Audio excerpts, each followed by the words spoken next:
ঠিক সন্ধ্যার পরে আমি হেঁটে যাচ্ছি নদীর পাড় দিয়ে।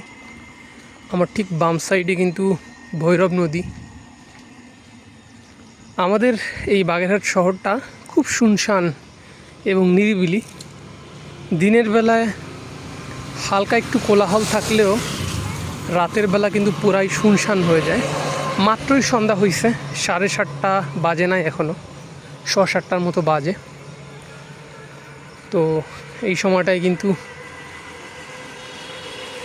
কিছু গাড়ি ঘোড়া চলছে।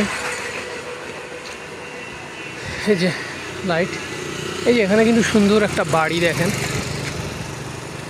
শুনছি এক কোরিয়ান প্রবাসী বাড়িটা বানাইছে। আমি হেঁটে হেঁটে যাচ্ছি, আমি যাচ্ছি দড়াটানা ব্রিজের দিকে। দড়াটানা ব্রিজটা বেশ পপুলার, ওটার উপরে কিন্তু আমরা প্রচুর আড্ডা দিতাম একটা সময়। এখন কত বছর হয়ে গেছে যাই না, ভুলে গেছি নিচে দিয়ে যা পড়ে। আমার সুন্দর শহর, নিরিবিলি।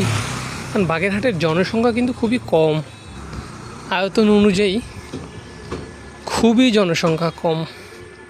তো ঘিঞ্জি না, এটা আমি যেখান দিয়ে যাচ্ছি এটার ডান পাশ দিয়ে কিন্তু শহর, মেইন শহর, ব্যবসা বাণিজ্য, সেই অনুযায়ী খুবই কম মানুষ। ঠিক বাগেরহাট সদর, এটা একটা জেলার যে মূল হাব সেটাই কিন্তু এখানে।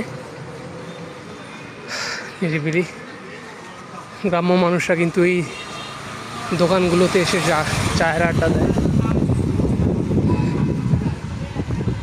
আচ্ছা, মসজিদ, আমি নামাজ পড়বো।